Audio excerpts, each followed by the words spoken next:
Okay, I'd like to get this meeting started. If everyone could take their seats.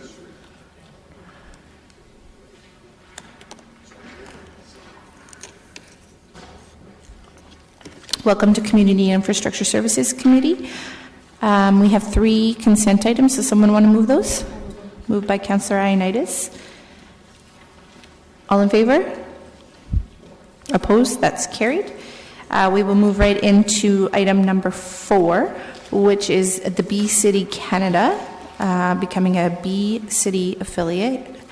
And I will turn this over to Josh and Denise. Or are you just here to respond to any questions? Yeah. I can give you an overview if you'd like.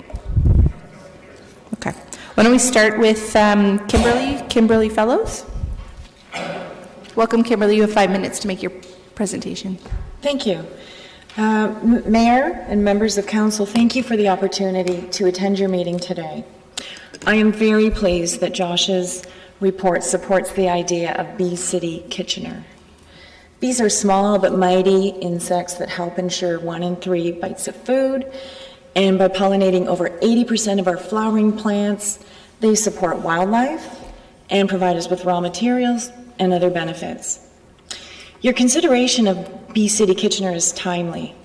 Just a few weeks ago, 15,000 scientists around the world issued a global warning to humanity, that's warning, listing some negative trends that we must change in order to save the earth as we know it. And one of those trends is dwindling biodiversity. Biodiversity refers to the diversity among and within plants and animal species in our environment. A Bee City addresses this dwindling biodiversity by establishing habitat, a diversity of plants, in order to nurture our bee and pollinator populations. We all play a role in acting as stewards of our environment, so I'm very excited about the municipal influence that Kitchener may have as a bee city. The same kind of landscapes that benefit bees and other pollinators can also serve as rain gardens to help divert stormwater, and pollinator strips established along appropriate roadways can also serve as living snow fences. When we act together, we can accomplish a lot, and we already have 12 eager citizens ready to act as part of a bee working group. We had a 13th, but she opted to advocate for Bee City Waterloo. I'm happy to help answer any questions that you may have after Josh has highlighted his report. Thank you. Thank you very much. I'm not sure, Josh, are you going to highlight your report, or are you just here to answer any questions? I can go through a few of the key points and then answer questions as you need. Sure. So the Bee City issue was originally brought forward in 2016 through the Environmental Committee. A staff report was written that provided information as to how the Bee City program aligns with the City of Kitchener initiatives, and a recommendation was made by the Environmental Committee that the City of Kitchener become a Bee City affiliate, and further that the Mayor be authorized to sign the formal resolution, which is provided by Bee City Canada and attached as Appendix A in the staff report, accepting the designation and committing to the standards of the Bee City program. Our commitment, or the city's commitment to this program, is voluntary. So we sign on to becoming a bee-friendly city, which essentially means that we endorse certain practices or take certain actions that support pollination and support conservation of natural areas and habitat in the city. It's also a good opportunity to be recognized publicly for the efforts we're already doing in a lot of our practices through our horticulture program, through our natural area restoration program, through our tree planting program, so it aligns with that as well. The Bee City mandate or the Bee City affiliation aligns directly with Kitchener's Natural Areas program in that it's an opportunity to focus on educational initiatives to make the public aware of the benefits of pollinators, the decline of pollinators, and how small actions on individual properties and greater actions across the city can have a meaningful impact.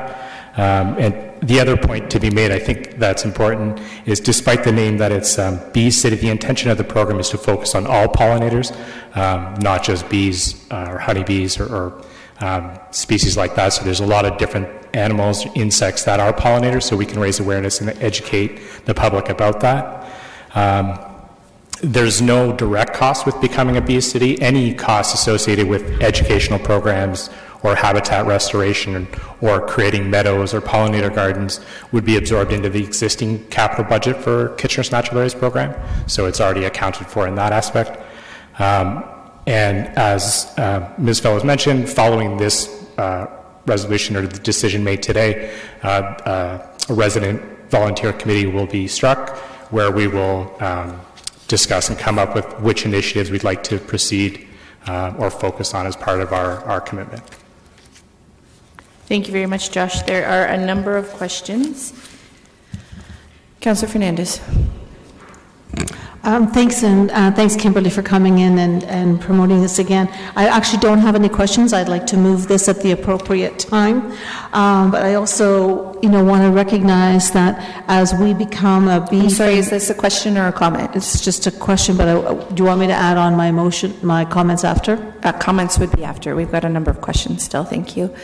Mayor Verbanovic? Well, actually, I was a comment as well. Councillor Marsh? All right, I'll make a question. I just want to know the beautiful presentation that Ms. Fellows gave at the Kitchener and Bloom celebration earlier this fall. Is that available on the website, or would we be able to make that available on our website for people who want to learn more about pollinators? Through you, Chair, the information like that presentation or other components can certainly be shared with the public via the website or other social media or pieces like that, so certainly. And so will we also be having a marketing campaign in the next couple of years? Will that be included in the business plan to make sure that our residents understand the implications of being a bee city?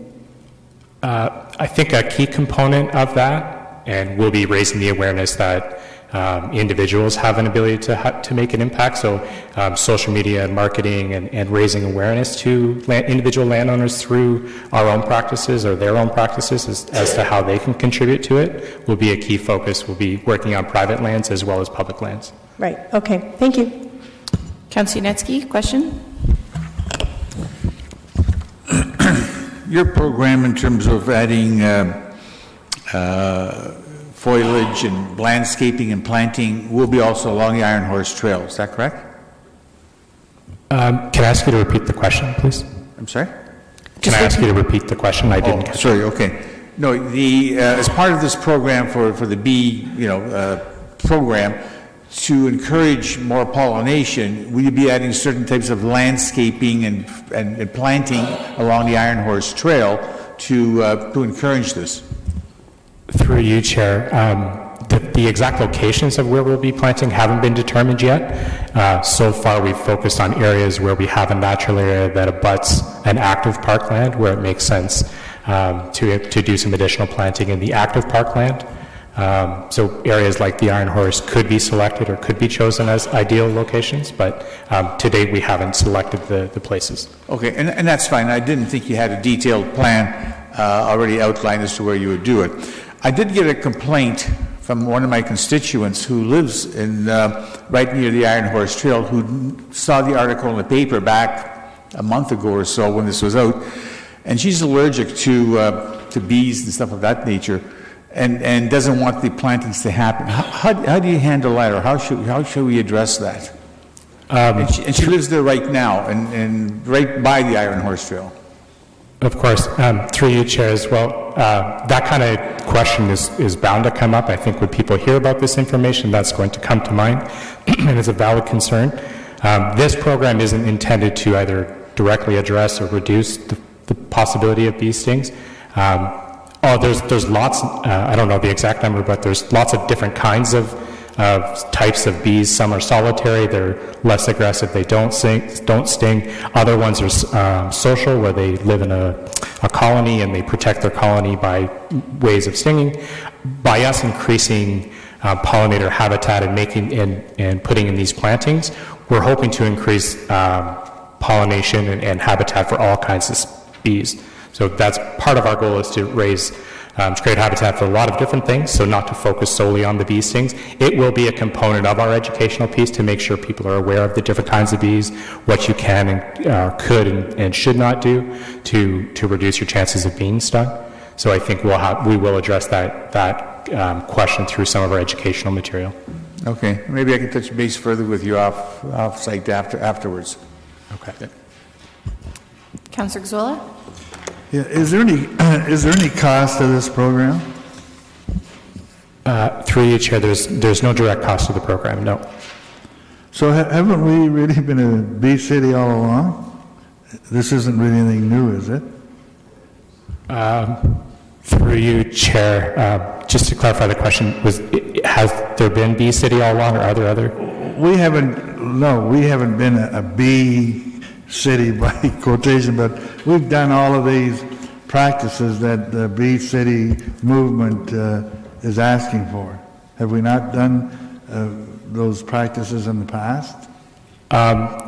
Yes, we have. A lot of the work that we're currently doing and that we have been doing, it's in good environmental practice and kind of meets the goals of this program as well. So it's nothing new for us. That's correct. Yeah. The one thing I did want to, there talks about us setting up another committee. Isn't that sort of duplicating what our environmental committee does, or?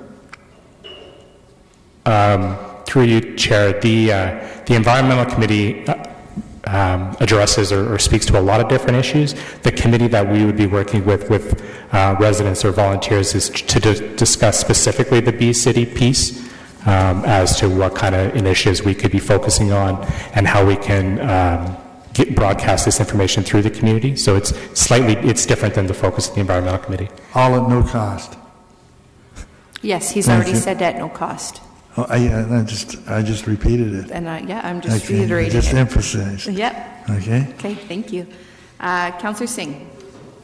Yeah, thank you very much. Just a very quick question. Seems like a very good program, and at the same time, glad it's cost neutral.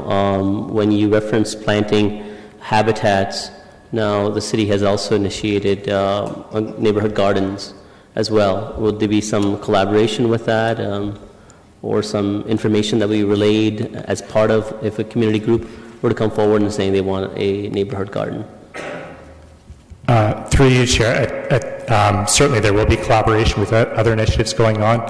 The Love My Hood strategy and pieces like that, where we're working with community groups who want to get involved in these kind of projects. We're certainly here as a resource to provide the information and knowledge that they need to be able to implement very similar things in their own community. So I'm very glad to hear that. Again, want to reference the neighborhood garden initiative, so I think that would be a very easy link there. So would encourage that. Yes. Thank you.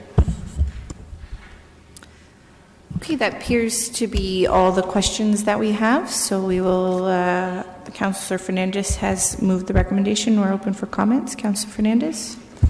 Yes, I think it's important that as we are being recognized as a bee-friendly city, that it shows our commitment to sustainability as we move forward in making sure our green spaces are protected and become a habitat and play a role in our pollinator protection. I think it's wonderful that Kimberly Fellows came through to our environmental committee. It was strongly supported at that time. It's been almost a year, I think, before we've moved to this point, and I think that for Josh Shea, this is really all about stuff that we're already doing. It's just identifying ourselves as an affiliate within that organization. So thanks for bringing it forward, and I look forward to a recorded vote on this. Thank you. Mayor Verbanovic? Thank you. Just very briefly, I will be supporting this as well. You know, Josh, I just want to say you and your team do an outstanding job with our natural areas. Maybe one day they will become national too. It's this kind of initiative is so important. I mean, we've all been reading in recent years about the importance of bees and the impact that the depletion of bees has been having in our country. And I think being able to be a leader in this and also to help educate our citizens about the importance of this going forward is huge, and being able to do that with a community partner is even that much better. So thank you for the role that the important role that you play in this, and look forward to partnering with you on it. Thank you. Councillor Schneider. Thank you, Chair Galloway Seelock. I also want to thank you for the dedication and desire to make this happen here in Kitchener. Very interesting that one of the programs we have here for young students is something called My Ideal City, where they write an essay on ways that our city could be a better place to live. And one of the students, one of the winning essays was on becoming a bee city. So this is something that is important to our young citizens as well. And to see that this has got the recommendation of our Environmental Advisory Committee, just to really declare ourselves a bee city, shows that we are concerned and care about the ecosystem and what bees contribute to it. So thank you. Councillor Yunetsky. Yeah, I very much support this particular program. I think it's a good step forward for our city to be totally involved in becoming a bee city. Pollination is a very important aspect of the natural habitat process for not Kitchener, but worldwide, and having that is wonderful. I'd just also like to note that and acknowledge that too, the natural area programs that are already established in Lakeside Park and in Gzowski Park are in my ward, and appreciate the work that you're doing to get these particular programs going, naturally speaking. Councillor Marsh. Thank you. I just want to add my comments to thank Ms. Fellows for bringing this forward, and thank the Environmental Committee for supporting it wholeheartedly, and staff for embracing this idea to ensure that the city is committing itself to fostering and supporting biodiversity. This will function to bring spotlight to, as has been said, what we're already doing. However, I think more importantly, this will be able to help us highlight the importance of everyone doing their part, not just the municipality, but residents alike, to do what we can to make sure that we have biodiversity for future generations. Councillor Ioannidis. Yeah, thank you, Chair Galloway Seelock. I just want to thank the delegate, and thanks for your dedication to this cause, and I know it'll do great things, and hopefully you'll keep the conversation buzzing. All right, that's all the comments we have. I'll just quickly say I support the initiative as well. Recorded vote has been called.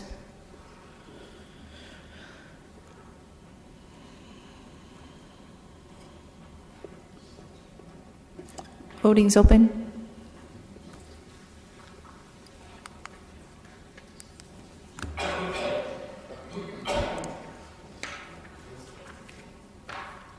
We might be.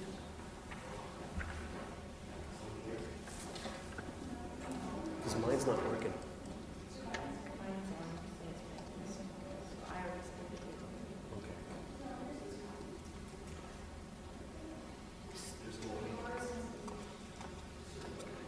They haven't been moved.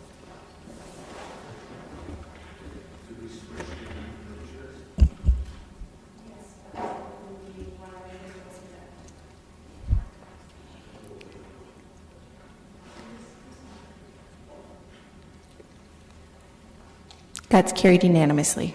Thank you very much.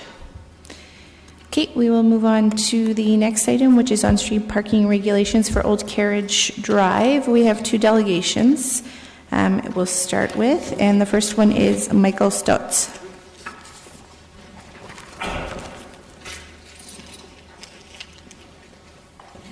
Welcome, Michael. You have 5 minutes to make your presentation. I need 2. Okay. Your Worship, members of the Council, thank you. I came here today to stress the importance of, in my opinion, the change required for parking on Old Carriage Drive. 2 years ago, or a year and a half ago, a 16-story apartment building was erected at 200 Old Carriage Drive. housing approximately 600 students. August of this year, the sister building also went up, was completed and opened with a new, 600 more students. I was raking my lawn the other day, and two people from two students approached me and asked me if they could rent parking space in my driveway. And I said, well, why don't you park in the building? And they said, it's full, there's no more spots. There's more people there than there are spots.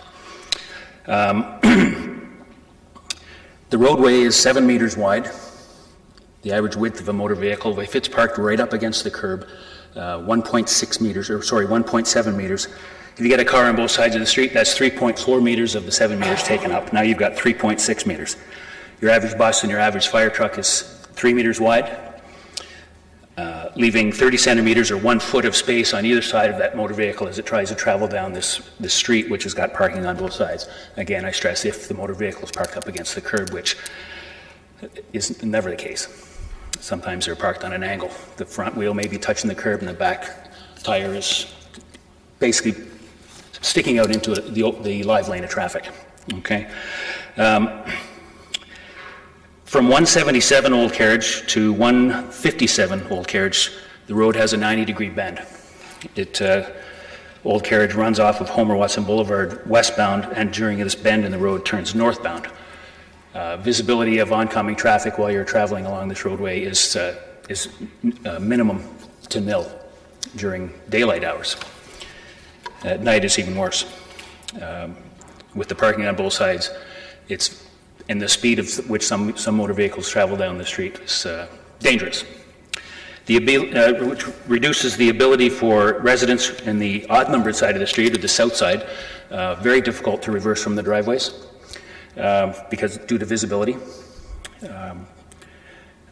School buses come down and drop off and pick up students in front of my house, 201 Old Carriage Drive, in the morning and in the afternoon. And again, the congestion is very difficult for the bus driver and the parents who are there to pick up their children.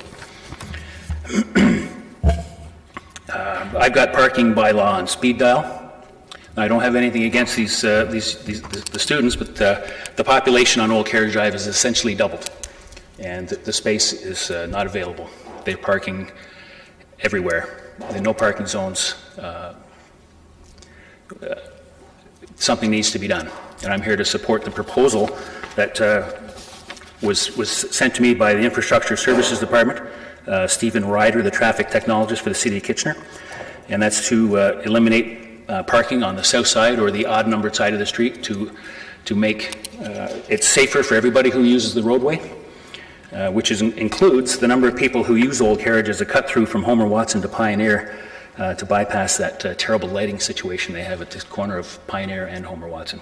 Making a left-hand turn for those people to get to their houses off of Pioneer Drive is a bit of a nightmare. You sit through 3 or 4 lights before you can get through. So Old Carriage is a quicker way for many people to come through. So it's not just the residents on Old Carriage Drive using that road, but many people from other streets in the area as well. My 26 years of road safety with the Region of Waterloo from my employment again has brought me here to stress the importance of the safety issue that I can't stress enough, that this parking issue on Old Carriage Drive has to be changed. I do have some ideas to make it safer and easier, but I will send those to Stephen through emails. And my time is just about up. I'm sorry it was more than 2 minutes, but there's a lot to say. My bottom line is the safety of the people using the street. And thank you for your time. Thank you. There is a couple questions for you, Michael. Sorry.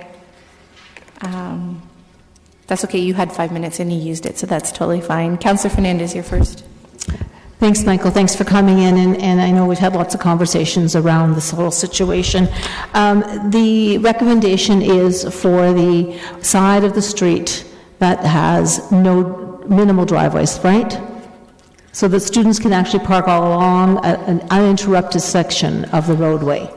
There are only 3 driveways on the even-numbered side, 200 Old Carriage. There's a driveway for 100, 120, and 170. Maybe many people here have referred to as the Hallman buildings. since been purchased. And the other driveway is the rear exit from the Pioneer Park Plaza at 123 Pioneer Drive. Those are the only three driveways on that side of the street. So, and this is the area that we're saying, yes, people can park, right? This is Yes, where people are allowed to park there now. There is a section of no parking right in front of 200 Old Carriage, where the students are. There's a nice new bus stop there, but. And the reason that that's restricted is because of people turning from Homer Watson onto Old Carriage. I mean, if there were cars parked there, they would sideswipe those cars, correct? Yes. Yeah. Again, there's a bit of a bend on the road at that location too. Right. Okay. Yeah. Thanks so much for coming in and telling us exactly why we should be supporting this initiative. Councillor Ioannidis? Yes, thanks, Chair Galloway Seelock, and just want to thank the delegate for coming in. You must be really passionate about this issue, in particular in the area you live, because if I recall correctly, this was almost a consent item, so it was pretty well going to pass regardless, without any. So for you coming in here and taking the time to make sure this gets through, thank you. Thank you. Councillor Yanetsky? Oops, sorry. In regard to your presentation on, I gather you're supporting the application, is that correct? Absolutely. Okay, I just want to confirm that. The parking on the north side, which is where the apartment buildings are they full of parking cars there right now on a daily basis and overnight? 24 hours a day. Is there any enforcement done that as a result of complaints that you know of, and people are complaining, or it's not an issue as you've heard? Well, I would suggest that there's been many complaints, or this proposal would not have come into fruition to begin with. I know from speaking with neighbors both beside and behind me, they also have bylaw parking people on their speed dials as well. So. It's clearly an issue. Okay. So the parking that's being recommended to be removed is on your side of the street. And on your side of the street, there's, like, I would gather 30 houses from Homer Watson roughly to Old Carriage Court, when I look at the map. And with those houses being so close together, there's hardly any spaces between the driveways to park a car. There may be a few, right? There's not enough space between the driveways for two cars, but they squeeze two cars in there. They're often overflowing into the driveway space. Okay, and I understand that. So are there also in that area on your side of the street totally filled with cars parked there 24 hours? On your side? Yes, there is. Yeah. Okay. So if this is removed, where do you think those cars will go? Well, according to the city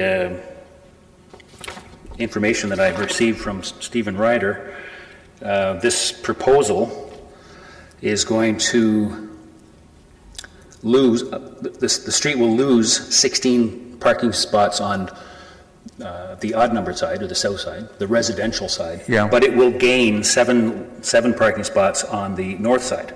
So the street will be losing 9 parking spots. But you look at that and you go, okay, 16 and 7 is 23. From my window looking just in one direction, there's 48 cars I can see parked on the street, 24 on each side of the street, just from my window. And I can only see 400 of the 750-meter length of Old Carriage Drive. And I know those cars, just my last question, they are parked there overnight? Yes. Okay, yes, thank you. Councillor Gazzola? Yeah, I don't disagree with where you're going, but I just have, you stated there you're going to lose a certain number, but gain, where do you gain them from? Maybe it's a question for staff, because what is changing that would allow more people to park on the other side?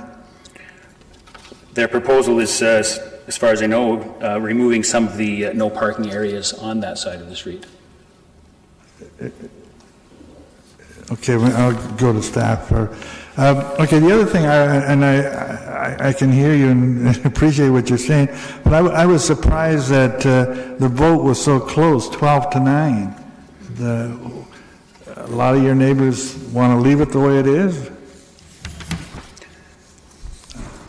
I don't know where the replies all came from and who's voting, whether it be the owners of the residents. I know that the majority of the semis on that street are rentals.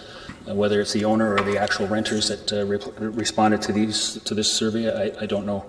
But 57% respondents, not a bad turnout, really. Yeah. What if there were no parking on either side? How would you feel about that? No parking on either side. No, we need some parking on that street. Yeah. We need some parking. You can't eliminate it all. Okay. The north side of the street has a 3-meter wide boulevard that doesn't have any trees on it from Homer Watson all the way to Pioneer. I would suggest when the roadway is going to be repaved that boulevard be taken out, that curb moved over to the next to the sidewalk, and now you've got no parking issues at all. Okay. Thank you. Okay, that's all the questions. Thank you very much, Michael, for coming in. Thank you. We have a second delegation, Dan Vogel from Drulo Holdings. Hi, Dan, you have 5 minutes to make your presentation. Okay, thank you. I'm here on behalf of 200 Old Carriage Drive and Drulo Holdings. And we do have a lot of students in that building. We've got 1,016 living there right now. We have 420 parking spots. We have 49 visitor spots. The problem that arises is with 1,016 students there, we've got friends coming all the time. So friends are coming to visit. We always have overflow that goes onto the street. So we're obviously in opposition of this. I understand there's somewhat of a safety issue, but I mean, there's speed bumps down Old Carriage. When I leave work every night, I drive down Old Carriage, and I don't see anything that's unsafe there. Probably the buses are the ones driving the fastest down that road, from what I've seen. Between the speed bumps and the cars parked on the side, it actually helps to slow the traffic down. So, we are in opposition. I understand that the population has grown quite a bit on Old Carriage. Most of our tenants are not going down Old Carriage very far. They're basically just getting out onto Homer Watson and off to school. So we're not using most of Old Carriage, but we do need the extra parking spots. We do need those 9 spots that are being given up. This is going to affect some of the residents that are living on the street also, because if we lose 9 spots on that side, the kids are just going to go further up towards Zares. So that's about all I have. I just want everybody to be aware that there is an overflow parking required. To shut that down is going to just create more problems. So that's all I've got. Okay, there's a number of questions for you. Councillor Fernandez, you're first. Thank you. Can I have your last name again? It's Vogel. Vogel? Yep. Okay. Were you aware that the parking spots were oversold? Parking was oversold? That's right. It's not oversold in the sense that there was kids that were rented to at the end of the term or at the end of the summer that came in with cars that we just didn't have spots for them.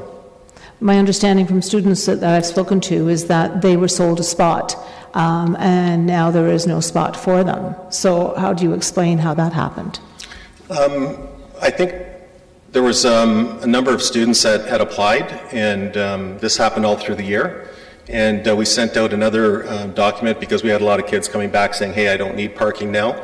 So we sent out another document saying, if you do need parking, let us know. So that's probably how that happened.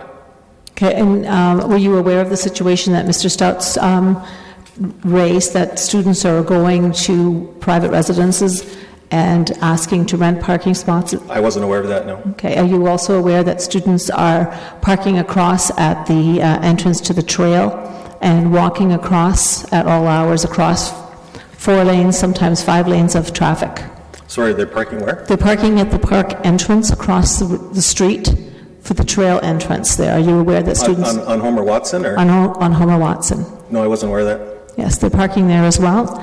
as well as they're attempting to park in the construction areas around the work that's happening at Pioneer Park Plaza, which would indicate to me that when the building was built, that the estimations, and I looked at I pulled out the Paradigm Transportation Study, and there was no indication whatsoever of concerns around parking. It really, the indication was that the number of students would not require parking, because you talk about cycling and transit as the major way that students would be getting to the Conestoga College. So what has changed, and why have you not accommodated for that? So I can't speak to that. I wasn't there during construction or planning. I'm the general manager there right now of the property. So as far as number of parking spots, I believe we're at about 40%. So 40% spots to students living there. And in Waterloo, that's a lot less. It's probably more like 20%. So I think when they built this property, and we're talking to people that they felt that was going to be enough parking. I don't know who did the study myself, but I can't speak to that. Okay, I do recollect sitting in with the site review committee meeting and indicating to George Beckus at the time that this could be a concern. It's unfortunate that wasn't taken into consideration at the time. The other question I had was, do you believe that it's the city's responsibility to provide ongoing parking for the residents in your building? I don't believe that it's the city's responsibility, but we do have a lot of guests that come in, parents dropping their kids off, kids coming. We have 15 study rooms at the building, so there's a lot of kids coming from the college that are working on projects together, so they all need parking, and that's what causes the overflow.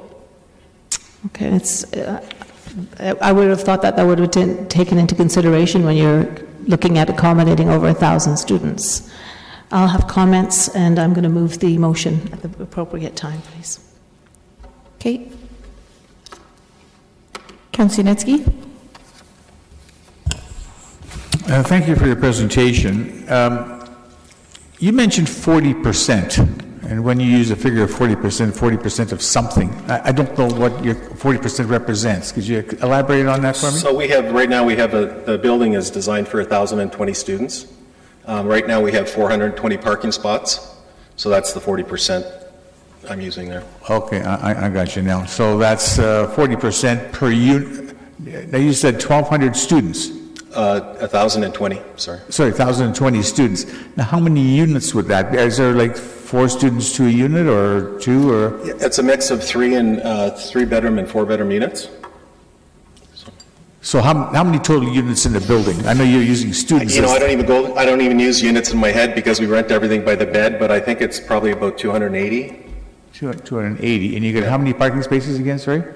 We've got 420. Okay.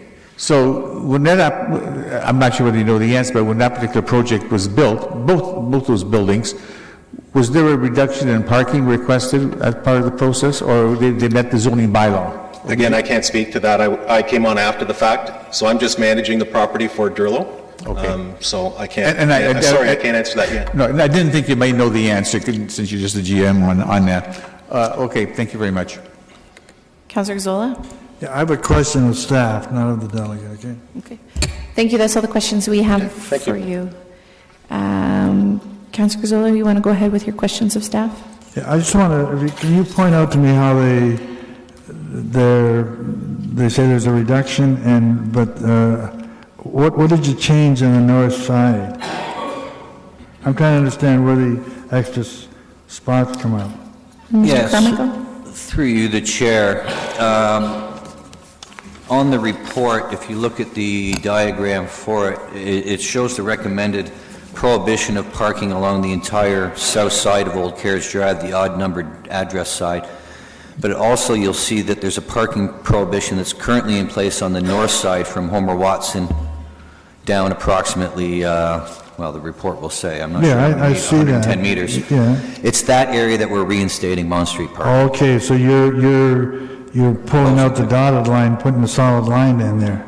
Correct, and what that will result in is still parking limited to one side of Old Carriage Drive down near the intersection of Homer Watson, which should still maintain the same safety features that are in place right now. Okay, I thought it was to remain as a dotted line, that's why I couldn't figure out, that's fine.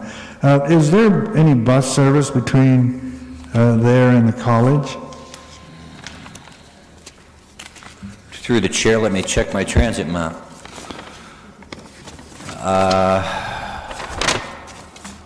Forgive me.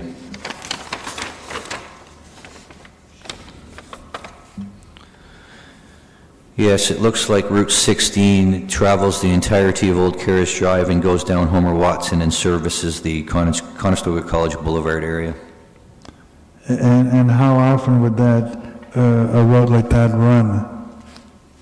I cannot answer that, unfortunately, but at most every 30 minutes, probably every 15 would be my guess, but I don't know for sure. Okay, thank you. Councillor Yunetsky? Yeah, question to staff. Just to follow up on Councillor Gazzolo's question on the bus. This was a city transit bus, but I understand that there's also bus service provided by the Drulo organization for the students every, whatever the time period is, to the college. Is that correct? Through the chair, I don't have personal knowledge on that. I can't say one way or the other, sorry.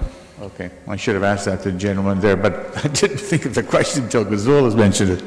Another question to staff then basically comes down to, with the parking on Old Carriage as outlined being there 24/7, have you had any complaints in terms of parking enforcement of over the 3-hour limit? Through the chair, yes, we certainly have had a number of concerns raised by the residents about the amount of parking, the location of the parking, and the duration of the parking. We've passed on those requests to enforcement to follow up with enforcement. And they just get a ticket and then they continue to park there? Is that basically what happens because they've got nowhere else to go? I can only speak that I assume enforcement would issue a ticket when it's applicable. I obviously can't speak to whether they would park there again afterwards. I would suggest by the continuing parking supply or parking demand in the area that's probably a safe assumption. Now that we're into the winter season, and if we have no parking overnight as of December the 1st, a couple of days ago, is that still an issue? Are cars parked there overnight? Have you had those issues, complaints as well? Through the chair, I can't speak specific to the last few days, complaints received. Enforcement do get those complaints directly, our group don't. But I do know and can say that enforcement will be proactively enforcing the overnight bylaw on streets, including Old Carriage Drive. Okay, appreciate that. And I guess if we get a snow event that you don't want to park anytime on the whole day, that's even a worse situation. Through the chair, that's correct. And those are announced through media outlets, press releases to advise the public to get off the roadway, and that's when the snow event is in effect. Councillor Fernandez? Yes, so this is comments with regards to the motion? Okay. Sure, go ahead. So back when this originally came to our site review committee, I attended a number of meetings and spoke at that time very sincerely about the concerns that I had around two 16-story buildings on a street that already had numerous buildings and some parking issues.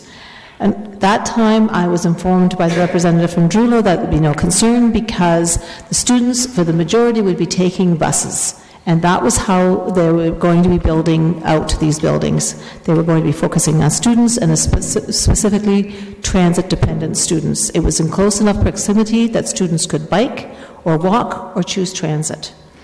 Within very short time of these buildings being opened, we had a horrendous situation on the opening day, and I know that Ms.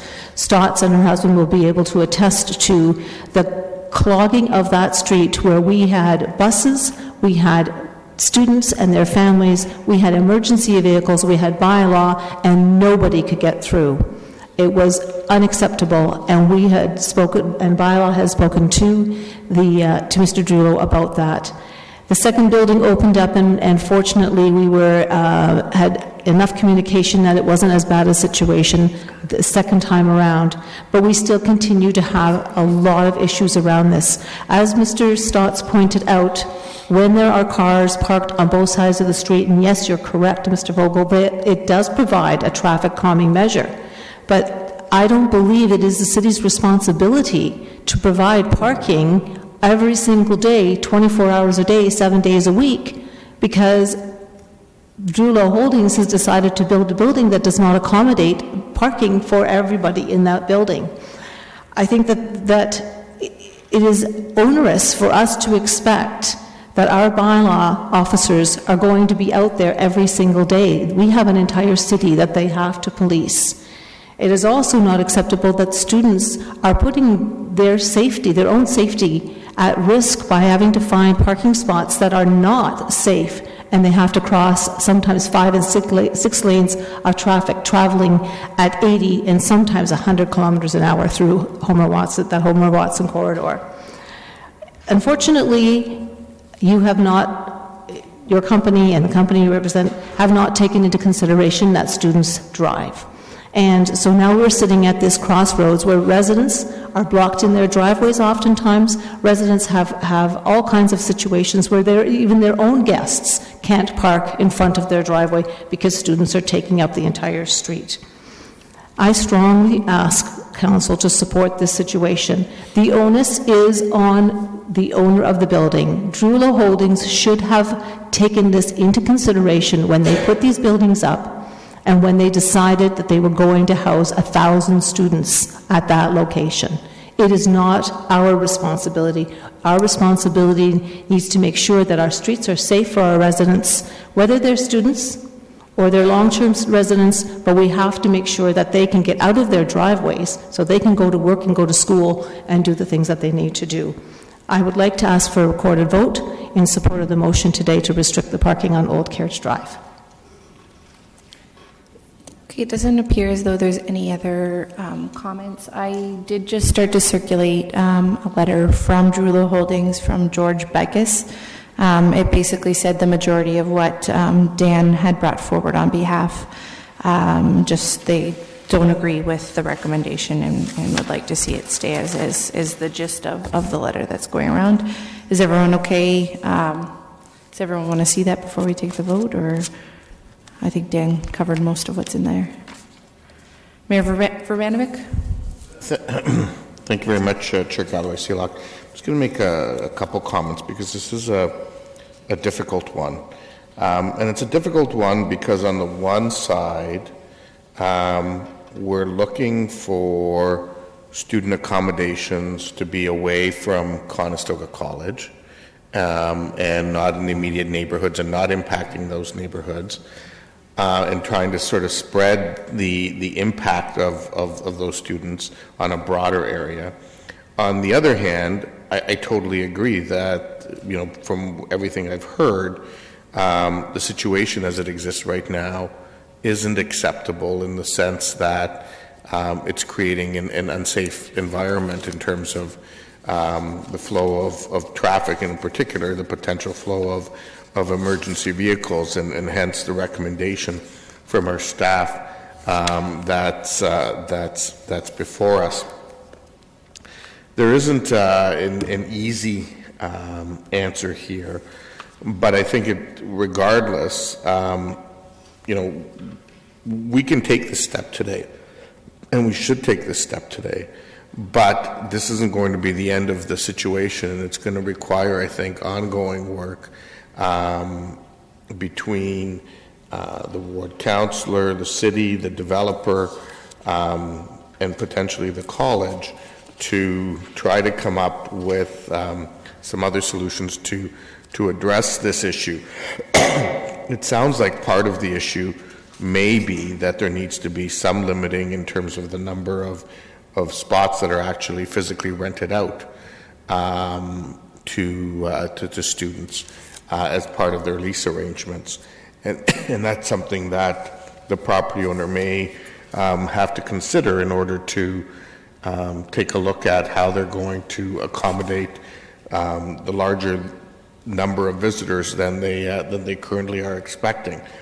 when construction is done, it might be possible that they can make some sort of arrangement with the mall as well. But I would anticipate at this point, particularly while construction is going on, they likely wouldn't entertain something like that. But certainly I would encourage Drewlo to consider having that dialogue with the property owners of the mall going forward in that regard. I think the only other point, Madam Chair, and I know, just so that it is in the record, I know that there was a petition that was provided to us, but we're not forwarding it because there is a regulation around people being aware that that their information would be shared publicly, and that wasn't followed in the petition, correct? So I do have a petition in front of me, but we cannot guarantee that everybody knew that their address would become public, but now that it's been brought up, it is public. So you can take a look at the petition if you want. It's right here. It's got 200 signatures from the students living in the building. But I think our process is that the petition has to indicate on there that the information is going to become public as part of our acceptance of those petitions. So that's why it's not formally accepted. Right. So it simply states the City Kitchener parking proposal. If opposed, please sign below. And that is all the information. Right. And I would agree, and I agree with your assessment to not accept it. But I think we for the benefit of those who did potentially sign it, I think it's important that they understand why we can't accept it. In that regard. So with that, I will support the staff recommendation that's before us. Okay, thank you. Councillor Gazzola? Yes, I just want to mention that I will be supporting the staff recommendation, but it brings to light the problem that we do have. But to me, it seems like an excellent opportunity to increase our transit service, and it's something we're always talking about, getting people out of cars and into the transit system. And I think it's really important here too, because I don't know all the details, but I do know that I understand that Conestoga College students pay, in comparison to the University of Waterloo and Laurier students, they pay a considerable premium for their student passes. I would like to, support where we're going here, and perhaps that will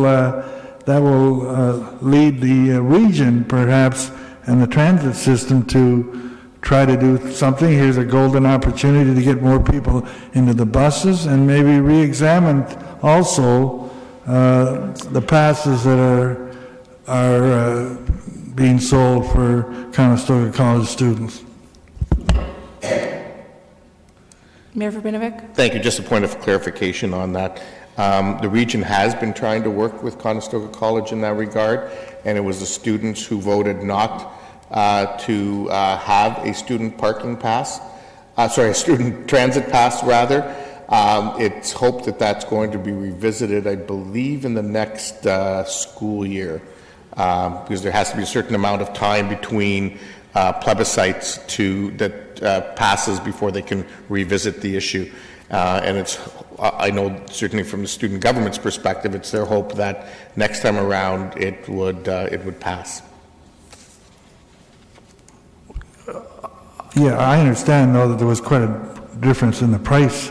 There was quite a price discrepancy, and perhaps that had something to do with its failure from the... Right. The price discrepancy, though, has to do with all the students having to accept it and get the pass, so it's kind of like a quantity discount. Yeah. That's what the issue is. Well, here's a golden opportunity for you at the region.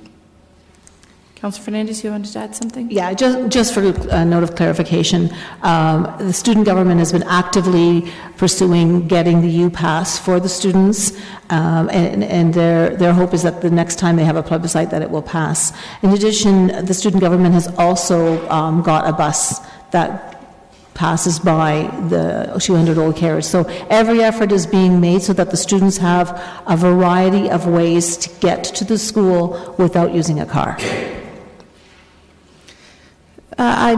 There's no other comments. I just have a quick comment. I think, there is focus, and I understand why there's focus on transit to and from the school, but you also have to remember that those students need to go get their groceries and they need to find places of entertainment, and there is minimal to nothing down there for those students. So I don't foresee just transit being the only piece to this puzzle. I think, while it could help some for the ones that just commute to school, I think there's a reason why. I think it's hard to tell a college student that they can't bring their car to college with them. And so I think while the transit could help, I think it's a larger issue. That aside, I do think that the neighborhood is negatively being impacted by the overflow, and I think there's got to be other creative solutions to come up with parking for these buildings. So I will support staff's recommendation. So with that, a recorded vote's been called. Voting's open.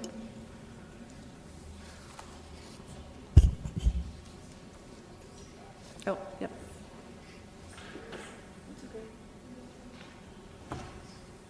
Maybe. Did you vote yes? Probably.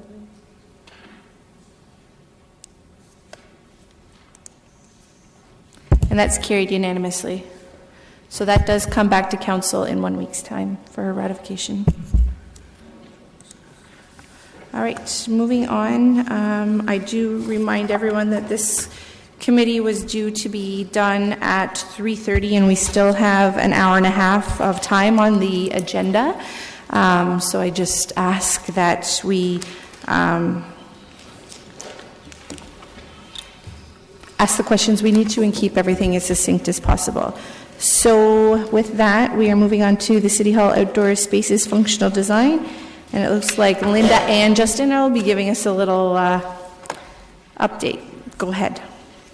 Good afternoon, Chair Galloway Seelock and members of Community and Infrastructure Services Committee. Shortly, Ms. Stewart will walk you through the functional design for City Hall Outdoor Spaces. If you recall back to last fall, staff presented the City Hall Outdoor Spaces Master Plan, which highlighted the vision for outdoor gathering spaces at City Hall. Functional design takes a closer look to determine the technical feasibility of that vision before moving into the detailed design phase. The outdoor spaces are nearly 25 years old and require refurbishment. As you can see on the images, the pavement is cracked and broken in some areas due to salt and snow clearing damage. The existing trench drains, which are the stainless steel drains, are out of date and are damaged as well from maintenance activities on the square. And in addition, the parking garage is seeing some salt and water penetration. And as mentioned last year, the more water that penetrates into the garage exponentially increases the cost of repairs over time. As part of the upcoming maintenance and refurbishment, it was recognized that there is a significant opportunity to improve the functionality of Carl's Air Square. The need to drain the fountain for events is time-consuming and reduces the amount of programming that we can have in the square, as well as the weir, which is along the front of the fountain, creates a barrier for permeability into the square. And the fountain edge all the way across creates some challenges with how we can lay out programming and the types of events that we can hold in the square. So staff are seeking endorsement today on the functional design so that we can move forward with detailed design. As a reminder, there's no decision point today on capital funding. That would come forward through the 2019 budget process. So I'll pass it over to Ms. Stewart, who will walk through the details of the functional plan. Thank you. So, in consideration of your time, I'm going to try and move this fairly quickly. The image that you see before you is, you might recall, having seen in the master plan. So during the master plan, we envisioned that we might have a seamless transition from City Hall right out to King Street, with a relatively flat fountain basin with a zero edge around the entire perimeter. During the functional study, this is the area that we looked at from City Hall to King Street, from the green slate wall to the opposite building. And as Mr. Reedman mentioned, what we were looking at was sort of the feasibility of building what we imagined. We have a number of constraints that we have to deal with on this site. mostly related to slope and space. So the first one is grade change across the square from City Hall to King Street, which is nearly 1 meter. If you're planning to produce a ice rink, you need, as you could imagine, a relatively flat surface, and there's minimum and maximum depth to create quality ice. We have limited space between the roof, if you will, of the parking garage and the finished slab. It's about 9 inches if you still function in imperial like I do, instead of 225 millimeters. We have existing building entrances that we need to continue to maintain positive drainage away from. And we have yet another slope change from a high side on College across King to a lower point on Yonge Street. So taking into consideration all of these physical constraints, what we ended up with was a profile with a minimized edge on 3 sides of the fountain, but the need for a step riser along King Street to accommodate the grade changes. The other assumptions that we were operating under were that there would be no changes to the green slate wall, the existing building or the parking slab, and that we would attempt to minimize impacts on operations. So this this slide shows the fountain basin. So what we're imagining here is that we would have a very shallow minimum depth of water surrounded by 2 areas with spray jets. The spray jets would be embedded in the concrete at ground level, similar to what you see in the larger photo there, but they'd be programmable with lights and a variability in pattern with heights, that kind of thing. So you could use this to acknowledge special events or use it for programming purposes. This very clearly shows how you might be able to do differences in programming and height. So on a day-to-day basis, the square could function with a minimal amount of water and the jets operating so that there is the element of interactivity. But in a relatively short period of time, we could quickly convert this to accommodate other kinds of events, such as what's depicted here. The next element we want to touch on is the stage. So the permanent stage is proposed to be a lower, more accessible stage, a size of approximately 5 meters by 9 meters, so it is bigger than the existing stage, but at a lower height.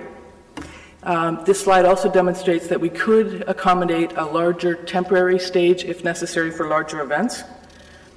And it's maybe difficult to see in this slide, but we also would be able to accommodate fencing around the basin area so that if we needed to fence that off for a licensed area, for example. So this street view shows that a little bit more. So the stage is oriented more towards Gaukel Street, and so that allows for larger audiences than the existing configuration. Most importantly, as Mr. Riedman already touched on, this design, the functional change that's most significant is that we can eliminate this weir, which is a pretty impenetrable barrier right now, and limits the functionality for programming. So how we would do that is that we would have full seat risers to accommodate the grade change across the square, and we would have seat walls shown with the arrows there to eliminate the trip hazard. So if you can imagine, it's coming flatter and then there's a grade change, and we need not to have people sort of not be aware of that. A signage element has also been introduced at the southeast corner there, which also works to accommodate the grade change. So if we're to see it in sort of a street view, you can maybe imagine a little bit better with this rendering. This shows the layout for the winter rink, very similar footprint size to what we have now, perhaps even a little bit bigger. Seasonal curbing would be required to maintain the minimum ice depth at the edges of that rink surface, but the rounded edges would make it much easier and more efficient for clearing purposes. This design would still allow us to accommodate typical winter events programming. So one of the other things that we did during the functional design exercise was to update the budget estimate, looking at infrastructure, which is the drainage, the surface paving, and the parking membrane, and considered the concurrent amenities we would include, such as the fountain, rink, and stage areas. So we were able to reduce the estimate to $5.5 million just for Carl's Air Square from the $6.4 million, which was estimated in the master plan. Mostly we were able to do that by looking at a much simplified stage and fewer electrical services and using poured-in-place concrete versus paver blocks. This work would be completed in 2 phases. We would combine the Square and College Street in one phase, and Duke Street and Yonge Street in the second phase. So we wouldn't necessarily have 2 consecutive years, but we would need at least 2 construction seasons to complete this work. So the next phase would be to continue to design, detailed design for all aspects of the project, so both the Square, Duke Street, and College and Yonge Streets. A capital budget was established in 2017 for this design process, and the advantage of having a completed detailed design is that the city would be well positioned should funding programs become available. Very often those projects are expected to be shovel ready, so we would be in that position. As part of the 2019 budget process, staff will develop a multi-year funding and implementation plan and bring this forward for Council's consideration. So essentially, the functional design plan did confirm that we can achieve the intent of a flexible, accessible space that meets programming needs, but we do have to have some consideration for the physical design to accommodate that. So I would be pleased, and I'm also joined by Mr. Mark Juzenjak from GSP Group, if you have any questions of us. Thank you. Thank you very much. We have a number of questions, so to get started, we have Councillor Marr. Thank you. I was wondering about the possibility, I remember when the 2 main preferred designs came forward, that there might have been an option to have a desire line go from in front of City Hall straight in the middle. Is that? I'm sorry, I'm having difficulty catching what you're saying. Is it better? An option? Will there not be an option in this design to have people walk along the middle of where the fountain area is? Okay.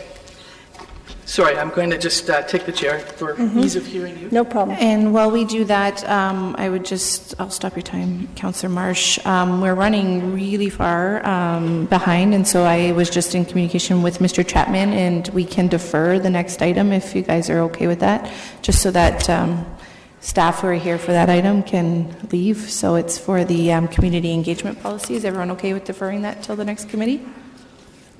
Not seeing any objections, so we'll push that one off. Sorry, Josh. Just didn't want you to sit through all of this. Okay, sorry. Back to you, Linda. Through you, Madam Chair. So yes, people could still, in this case, walk through the square if it were dry, or if they choose to, if the fountain feature were turned on. Yes, there is the permeability of pedestrian traffic. Okay, good to know. At the appropriate time, I am prepared to move this motion. Sorry, is it? Yeah, this is, I'm prepared to move it. Okay, thank you. Up next is Mayor Verbanovic. Thank you very much, and thank you to staff for all of their hard work on this with the GSP Group. I have 4 main questions that I just want to try to get addressed. First of all, somewhere along the line, we seem to have lost our 3 flagpoles. Somewhere along the line, we seem to have lost our 3 flagpoles. So actually, the 3 flagpoles are shown across the King Street frontage there. They kind of look like they have banners on them in that rendering. Right. So there's 4 banner. So we need some banner flagpoles. But what about our Canadian, Ontario, and Kitchener flags? Mr. Reedman. Through the chair, so this is just showing the sort of the concept, but those 3 at the front are intended to be those 3 flags. They just were shown with banners on them. Okay, I guess I would say I think we need both still. The flagpoles, typically your flagpoles are kept together. They're not spread across a full width of a block or half, a chunk of a block. And the banner poles are designed to support the various events that we have in the square, like Oktoberfest and so on. So I think that needs to be rethought. On the issue of the ice rink, and I'm very supportive of this new flatter approach because it will be much more versatile. I am just concerned, though, are we going to be able to maintain the ice for as long of a season as we can right now? Like right now, I know we can go up till about 8 degrees. Is that still going to be the case with the new system? just... Chair, the response to that is yes, there would be no decrease in the length of the season for the ice rink. We would still be maintaining that same depth for the creation of the rink and maintaining that slab. Okay, great. That's good to hear. I'm looking at the stage issue. Have we had dialogue with special events? I mean, is that height going to be adequate in terms of meeting their needs? While I'm certainly pleased to see a reduction in overall cost, have we looked at this from a life cycle cost perspective in terms of a lower stage and so on? Because is that just simply going to mean we're going to now need to go and rent a whole lot more? And if you actually look at it, you know, over the 25 years, let's say that the next square is going to be around, is it simply going to move the capital costs over to operating costs in terms of the savings that we're seeing? So through you, Madam Chair, we did have special events staff participate on both the master plan and the functional design plan component, so they're aware of our proposed stage solutions, if you will. Part of what has been indicated is that they felt like that if they needed the larger stage, there are different options for being able to rent one, and very often if a larger stage is required, King Street is the preferred venue to use it. So the indications at this point would be that that it would meet their needs as currently programmed. Okay, so as long as they're comfortable and their needs are being met, I just want to make sure that we're not simply moving costs from capital to operating down the road, and so that's something I'll be watching for as this comes to the next stage.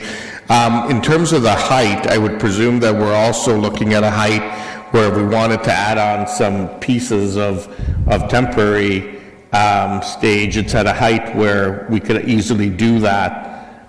Because it's what's commonly available in terms of, whether it's 12-inch or 18-inch legs, and could, be added on to the existing stage to make it a little bit bigger.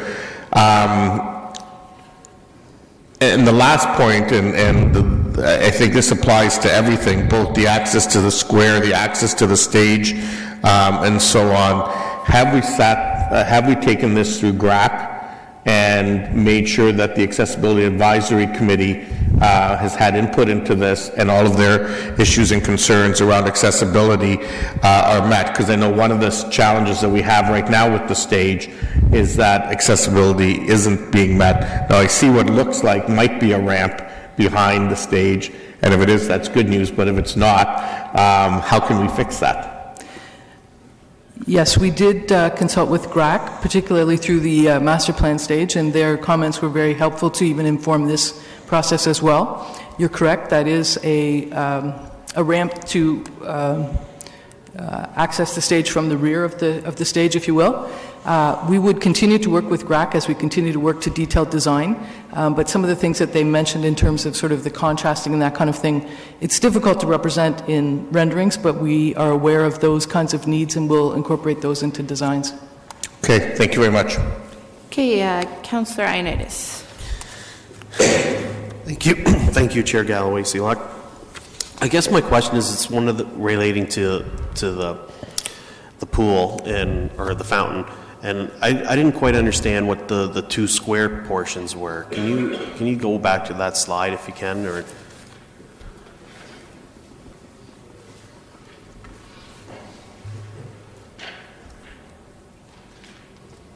So you're referring to one of the... Yes, yeah, what's 1 and 2? Are those like, is that like a separate, is that where all like the jets are going to be? Is that what that's representing? Yeah, so the darker blue would be where the jets are located. The lighter blue would be sort of where the water would pool, if you will. Okay, so, but in the end, it'll be, the 1 and 2 would be the ice rink in the wintertime as well, or? No, the ice rink would be more where the fountain basin is shown, so the lighter blue. Okay, so when we do the ice rink, it'll be not geometrically equal? Well, perhaps what you're seeing is that it's on a bit of an angle as compared to now where it's completely perpendicular perpendicular to the streetscape, so maybe that's kind of what you're seeing there. But the dimensions of the rink would be very similar to what we currently have. Okay. If not a little bit larger. And then the other portion of this design, considering under that step where we have Open Sesame Group, there's that step, is that going to be eliminated or is that just going to be maintained still? That would be maintained there, so that was outside the edge of our scope. Okay. All right, thank you. Councillor Fernandez? Thanks. So as I was reviewing and watching the presentation, I pulled out, before I came, I pulled out my the council audit from the Shade Committee, and I'm really sad to see that doesn't look like there's very many of their recommendations that they did for us on what shade should look like here. I know we've got some sailcloth there, but my understanding from what Dennis Whalen spoke to me about is those provide some shade, but not a utopium shade, because it also traps the heat from the concrete. So instead of it actually being a cooling effect, it creates an even hotter environment. So why haven't we included some natural shade here? I mean, I saw some trees on one picture, but that's pretty minimal. So through the chair, you'll recall during the conversation of the master plan design, I think the priority was given to the infrastructure needs that were presented, followed by doing concurrent work that could be achieved when the infrastructure work was undertaken, and then any other amenities would be deferred until such time as funding might be available. So additional site furnishings, looking at shade canopies, those kinds of things were considered in that third category. So you're right, these may not be the ideal way to provide shade, but in the absence of any other larger structures, they are a functional way to provide shade that can be easily removed, again, for the purposes of flexibility and adapting to other uses, such as larger events in the square. I think Mr. Reedman also wanted to answer. Through the chair, if I can provide a bit more detail as well. This functional design has approximately doubled the amount of shade that was shown in the previous example. If you recall back to the master plan as well, with the parking garage right underneath the public square, any trees would have to be in planters, and some of the feedback we've heard is that they're not as likely to grow as large to provide that natural shade. So the existing site constraints really limit what we can do on this site as well. Okay, and I do remember that, and I appreciate you reminding me of that. So just so I'm clear, I understand what you're telling me is that this is what I'm seeing here with the green squares is the third stage of this functional design. It's not really, we're just working with the hard surfaces, the parking garage, the fountain, before we start putting in any shade structures. Is that correct? If I'm understanding your question correctly, it would still be an integrated design. So we would need to do all the infrastructure repairs, but we would also try and accommodate the amenities that we can within the design. Okay, so would we be looking at, and this comes from the shade audit, as opposed to these flat, I mean, and this picture could be conceptual only, instead of these flat shade pieces, I think what he called cantilever ones, or where they're on an angle so that the wind can be picked up, so the wind can come under that. In this case, again, as they indicated to me from the shade group, this does not provide a good type of shade. It becomes extremely hot. And I was hoping to see something, the jets may not be as much of an issue because that's water moving, but in the fountain area, some kind of a shade structure or something coming out from the side of the building that could be, I mean, this may be a huge additional cost, and I know that we're trying to work around a budget here, to try and cover off a piece of that pool area so that children who are in that pool or citizens who are in that pool who could be affected by too much UV could be protected, could find a protected location. And so really that, I mean, everything else I see is exciting and wonderful and positive, but because I went through this whole audit with this shade committee, I really think it's important that we take a look at that. I mean, that was free, done for us on this very large area that's going to be very full of concrete. The water will offset it to some degree, but I think we need to figure out some kind of plant material in there somewhere, somehow. Linda, did you want to say anything, or Mr. Reedman? Through the chair, so this is functional design, so we're at about 30% detailed design, so we can take that comment back and look at that opportunity. I do want to highlight that these umbrellas are very large umbrellas, so they're much larger than the ones that are out there right now. They're about 16 feet by 16 feet, and they're slightly taller as well, so they do provide a bit more space around them. All right, Councillor Singh? Yes, thank you, Madam Chair. I think a lot of good questions have already been asked, and I'm glad that staff are taking the feedback. And it's not fully done. It's still aspect of changes that can be incorporated. One thing I want to touch in on is I'm currently looking at the state of the infrastructure there. It's deteriorated very much so in the last, 20 plus years. What efforts are we making that the materials used at least so that we are not looking at a significant price tag as we are right now, 20 years from now, that we will be using materials that will significantly enhance the life of what we're doing right now? So through the chair, for certain, one of the areas that we've looked at and we were able to identify a product that is much more durable is the trench drain system. It's suffered damage from snow clearing activities. The other thing that I would suggest, and Mr. Zuzanjak might be able to comment more specifically on materials, but the other thing is that we're looking at poured-in-place concrete as opposed to the paver stones, which then sort of, if you can imagine, would have fewer edges, which is where we see a lot of the damage currently in the square. Are we able to incorporate or look at materials that could easily be, changed as they damage? From what you're saying, I'm guessing it's more of a longer concrete slabs. Again, my understanding is not 100%, and as you're describing, maybe you can elaborate more. Go ahead, Mark. Yep, through the chair. For those materials, one of the issues with the existing condition right now is actually the differentiation of a number of materials on the surface. You have your natural granite pavers, we have a mix of concrete slabs as well as the trench pavers. So really, there are a number of seams through this, and over time, that has contributed to the degradation of the surfacing, if you will. So by trying to simplify that, it's more of a permanent solution based on this functional design as it is currently proposed. However, we are taking away a lot of that variation of the material, which contributes to its quicker degradation, if you will.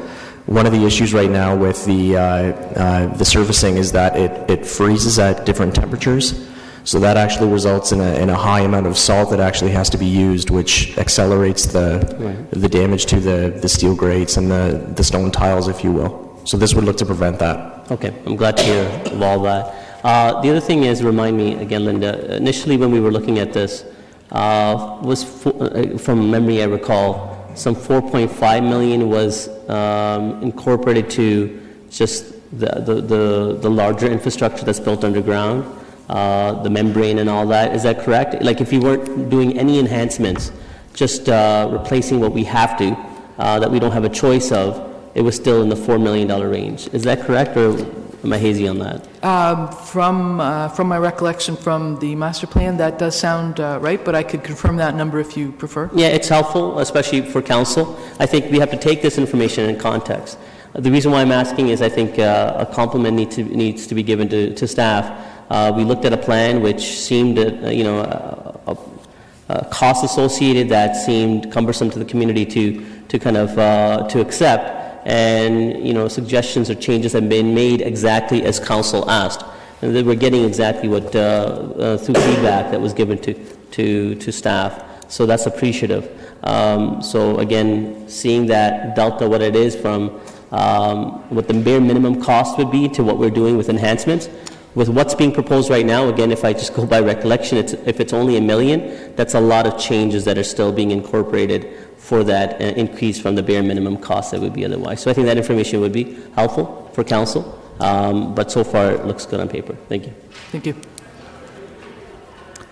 Councillor Gazzola?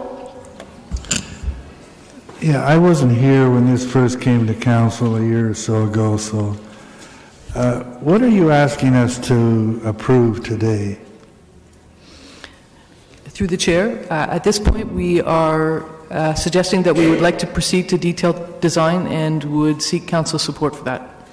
So you're asking us to approve this picture that I'm seeing. Do we have any options? In terms of the design that's been presented? Yeah, that's this.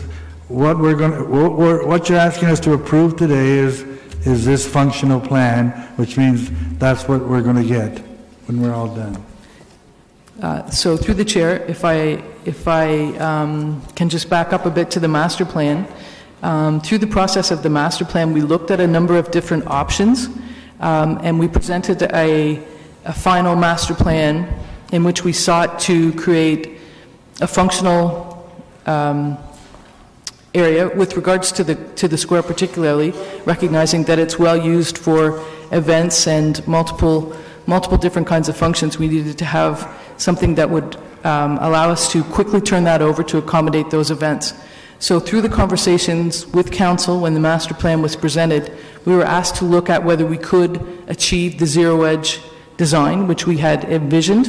And so the functional design took a look at that, and what we've determined is that we can't make it completely flat, but we can accommodate that with the riser steps. Okay, good. My time's going here. What I'm not clear on the cost. I'm reading 5.5, 5.74, 3.27. What is the cost of doing both the King Street and the other side of the City Hall? What is that? Do I add the 5.74 and the 3.27? Is it a $9 million project, or what?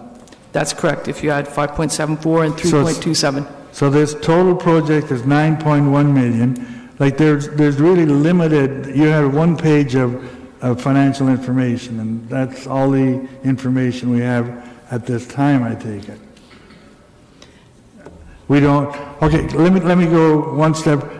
Am I hearing now that to fix what we really have to fix is the parking garage below, that figure is $4.5 million?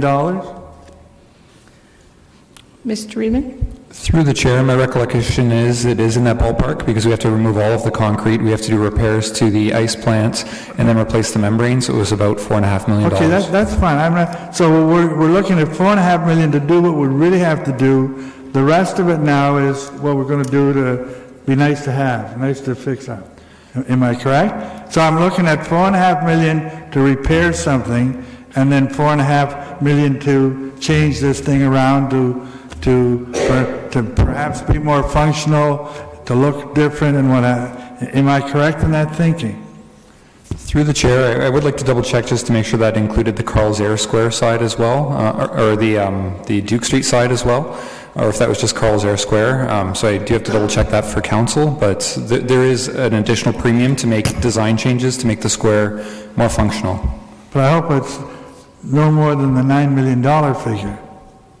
Through the chair, the total is $9 million that we're recommending at this point in time. We still have to go through detailed design and refine the cost further. Okay, just a couple of quick questions. Are the rink and the fountain going to be the same size as they are now? I think you said yes. Is that right? So yep. We're not losing anything there. That's correct. Okay. The other question I have, I don't understand the necessity to change that gap where the pool flows over. Now, what have we lost because of that in the past that we're now changing it? Through the chair, so the largest challenge that weir presents is that you then force pedestrian traffic to both sides of the fountain to enter into the square, if you will, and it creates a significant barrier when you're using the whole square for an event that has to be fenced off to prevent pedestrians sort of coming up against that and falling over. So it creates a significant barrier between the use of the the use of the square and King Street. But if there's a fountain there, you still have to walk around now, regardless. We can't walk across the water unless we know where the stones are, right? Okay, I guess my time is up. I'll come back. Sure. Before you do, we have both Mr. Reedman's in the queue. Just let him see.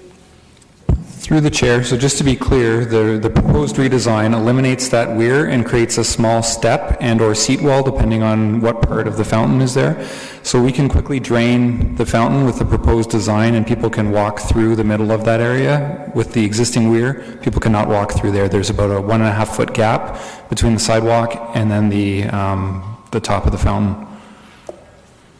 Still point of clarification? Go ahead. Yeah, I'm sure this is easily understood by all, but I just want to clarify again as Councillor Gazzola was throwing the numbers of 9 million, that's total cost, and the 5.7 that's proposed, and that's, again, I want to make sure that we understand the 5.7 we're talking about on the Carl's Air Square, and the remaining 3.2 is on the Duke and Yonge. So when I was initially asking the question of the difference between what the bare minimum of that infrastructure of what we have to do, of being maybe 4.5, and some additions that we're doing, which brings it to the 5.7 mark, is that extra added. It's not that 9 million is the added. That 3.2 is contribute to the Duke and Yonge, just with clarity. The total, that's correct, yeah. Thank you. All right, Councillor Davey. Thank you.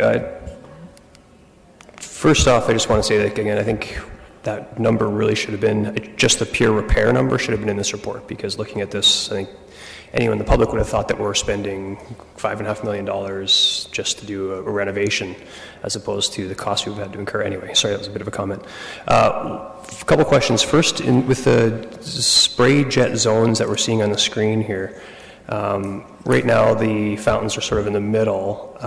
My concern, and I'm sure this has been addressed, my concern is those are awfully close to the square area and the seating area, and anyone that's been near a jet like that, when the wind comes by, gets wet. Has that been looked at? Because it does look awfully close. Mark? Yes, through the chair. That has been looked at through our water consultant that was on the functional design team in terms of the ratios of height of the jet versus what the spray distance would be at high wind velocities for that. So we've spaced them in a manner that if you are walking beyond the colored zones, you could sit beside that and not experience that splashback, if you will. Okay, I hope that would have been that. Very good. I just want to confirm as well, following from Councillor Hernandez, so the new rink will not be a rectangle. Is that, because it doesn't look like a rectangle from this angle. Go ahead, Linda. So I will go ahead to that slide. So I think it is a bit of an optical illusion that we're seeing. It is a rectangle, but it's not set perpendicular to the area. So that may be why you're sort of seeing it as a bit of an off shape design. Okay, so it does have sort of a longer side towards King Street. It's not a complete rectangle, but it's close. Not, yes. Okay, not but sure. it's bigger than the one we currently have. I'll try and get over that. So I'm just, in terms of, actually I'll say this for comment, thanks. Okay. Councillor Etherington. Through you, Madam Chair. Two quick questions, and this may be my stupidity, but if I asked you for a specific timeline, when is all of this work going to be completed? When are we going to do the work? When will it be all finished? Do you have a date in mind? Mr. Reedman?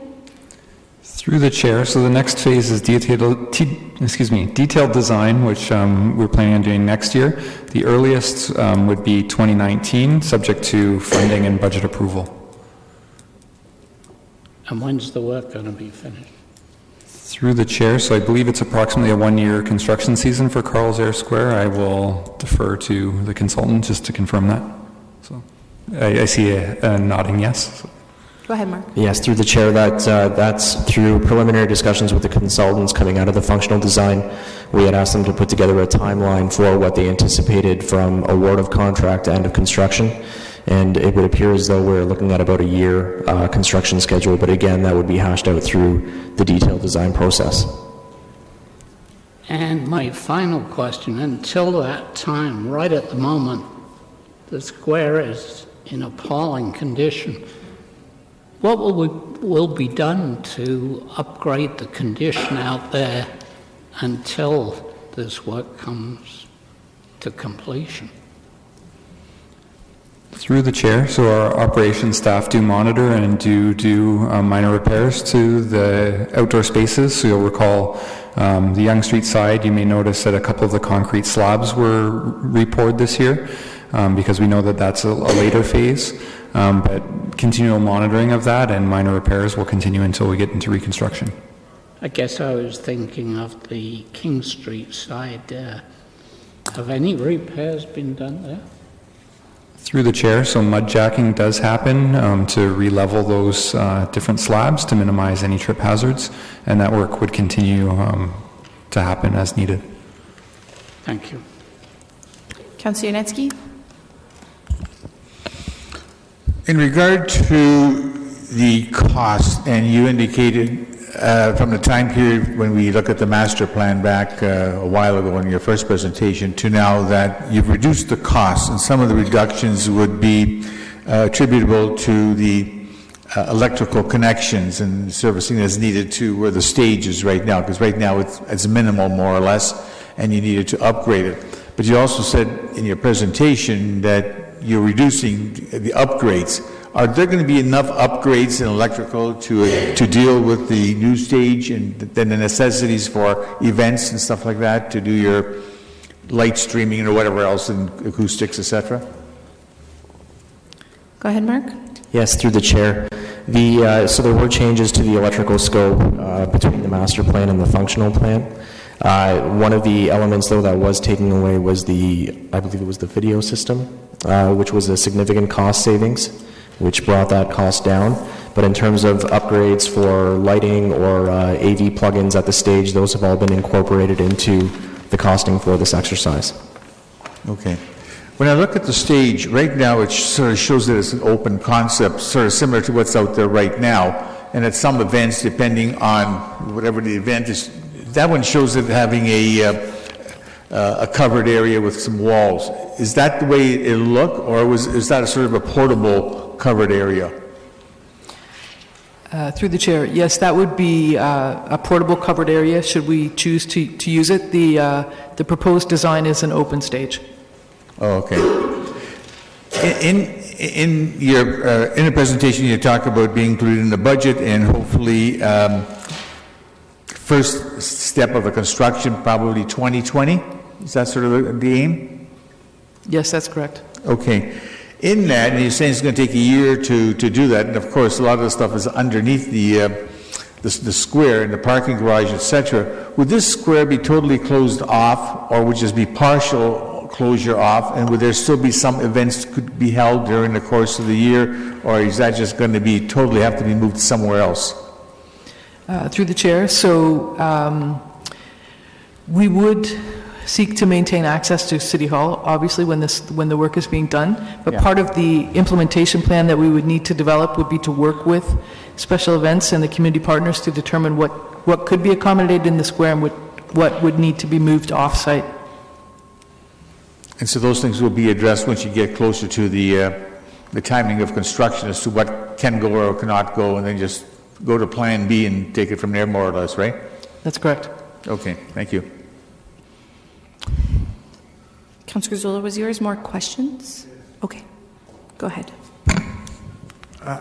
You don't have to answer this first question if you've already answered it before, and I might not have been here, but what is the urgency of fixing the membrane for the parking garage? Have we dealt with that? What is the urgency? Is that something that needs to be done this year, or should have been done last year? We're just trying to... I think Mr. Reedman's going to answer that. Through the chair, so when we had our master plan presented here, we had a structural engineer here who talked about it. So the urgency is cost right now, but the longer we delay, there becomes a safety risk over time. So right now, the quicker we get in, we know there's salt penetrating and water getting into the roof of the parking garage. The longer we wait means the more concrete we have to actually remove from the parking structure Okay, to so, replace. yeah. So, but today, it's not a risk situation right now. How many years do we have to ride over the risk situation? Through the chair, I believe the structural engineer last year said about 3 to 5 years, Okay. so that aligns with sort of the timing that we're working towards at this point in time. Okay, that gives me the answer I want. Okay. Councillor Ioannidis asked about an interesting point that what we have right now, it's been 25 years, will be 25 years. What we're looking at, what is the life cycle of what you're doing now, taking into account that you're going to fix the parking garage? Is that going to, all other things being equal, is that going to give us another 25 years? Will it give us 50 years? Is there any indication? Mr. Reedman? Through the chair, a reasonable life cycle is about a 25-year life cycle for the work that we're proposing. Okay, so we've done well already then. Okay, that's good. Okay. My final question, again, deals with the cost. I went back to the original plan, and it was about $10 million to do everything, and now we're looking at $9 million. I understand there's about $500,000 in the capital forecast now, and I understand the capital forecast is balanced. So in order to do this, we're going to have to add $8.5 million to our capital forecast. Do we have any indication of what then falls out of balance? Mr. Reedman? Through the chair, the budget will be coming back in 2019, or for the 2019 budget process, so that's where this discussion is more appropriately to be had. Okay, I'll leave it at that. But that's, I'm right in my analysis that we're balanced now, we're going to add $8.5 million, something has to go. Through the chair, part of the strategy as well is getting to detailed design, so we have a shovel-ready project to seek potential funding from other levels of government if they're available at that time. Thank you. I'm assuming the rest are just comments? Question? Mayor Verbanovic? Go ahead. Thank you. Question, and I can just quickly make my comment at the end then, if you agree, Madam Chair.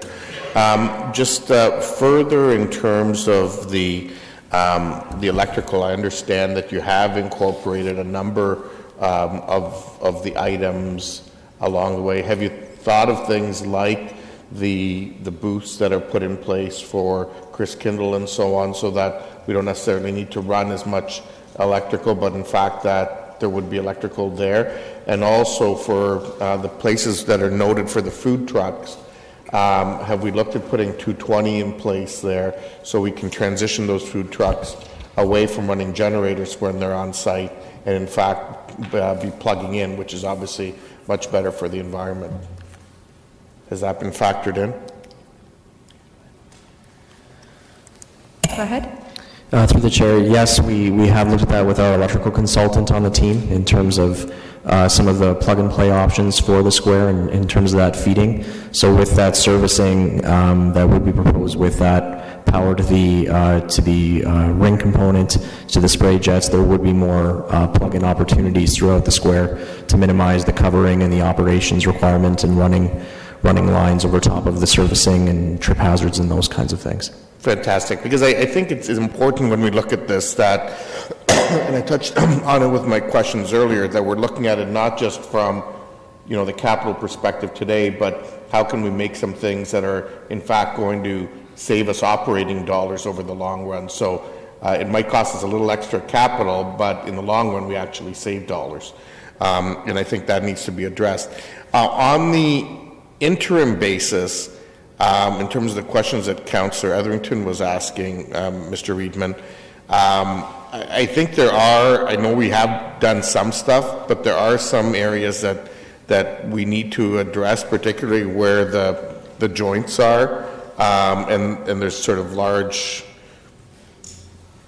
cracks, holes, whatever you want to call it.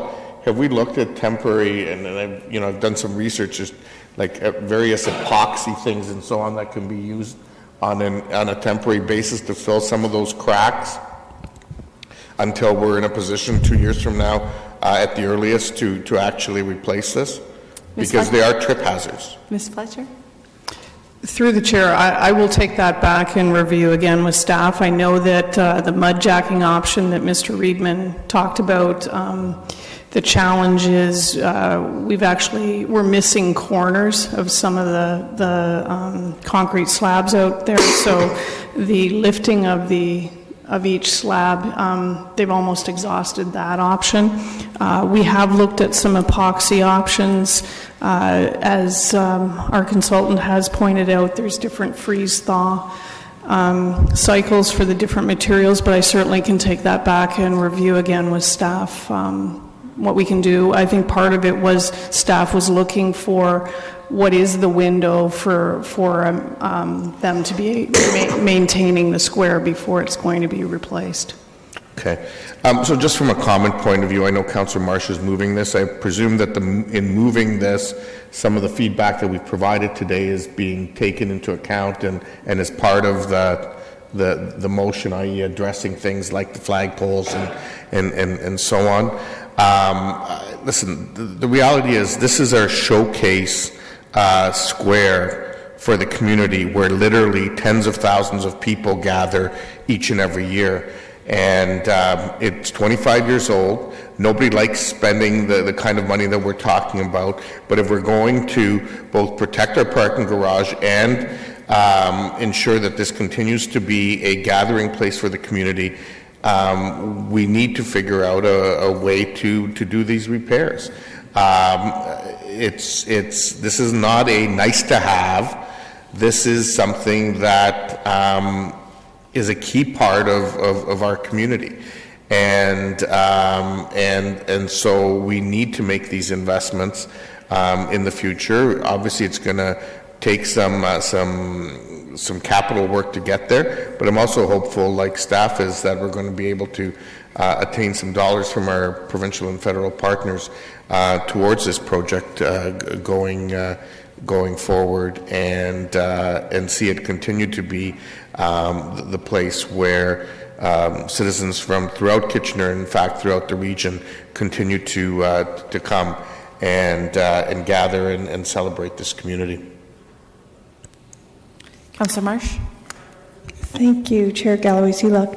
Yeah, I just want to reiterate the Mayor's point that absolutely, I think that staff needs to listen to the comments that have been made around the horseshoe, because approving the functional design, I'm hoping, does not mean that we're approving all the conceptual drawings that we're looking at here today by necessity. No. Okay, so for example, I have another question before I just make my final comments. So for the detailed design process, are we going to be potentially revisiting all of these non-symmetrical design elements, or are those being approved today? For example, the rink being non-symmetrical, is that for sure? And B, can we, if it is, can we make it not for sure? And C, has the Zamboni driver been consulted on this design, and is it actually going to be workable? Through the chair, yes, we can revisit the non-symmetrical designs. Yes, the Zamboni driver was happy to see rounded corners, because that's much easier than square corners to take care of. Yeah, I can see that. Yeah. And your other question, I believe, was, will we see elements of the design? And the answer is yes. Through detailed design, you will see more information about elements of the design. And then at that point, we will have a chance to approve or revise those design drawings, right? Yes. Okay, great. So, Hold on, Mr. Reedman, did you want to add something to that? Through the chair, so minor details like the shape of the rink, I think we can look at, but the main design feature, which is the 3 edges around the fountain with a 0 edge on the one side, is a significant design feature that if council is not committed to that design, we need to know now before moving into detailed design, because the slopes and the grade of the overall square really drive our decision making. So that's what we're hoping with the functional design today, that we get that commitment from council. Details like the flagpoles or the orientation of the rink are details we can sort of work out through the next phase of work. But the overall design, which is that 3-edged fountain with the 0 edge, we need a decision point on today.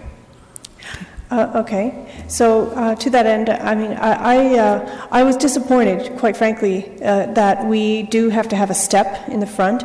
I don't fully understand why we need to have a step when we are going to be having an additional little border for the rink area. So I believe I've seen other examples where there have been a grade differential that still has a 0-step grading, but that's something that I can ask staff offline about. But I'm happy at this point to continue to bring forward this motion to approve the design as outlined today, but we will have a chance in the next week to look at it and have final approval next week.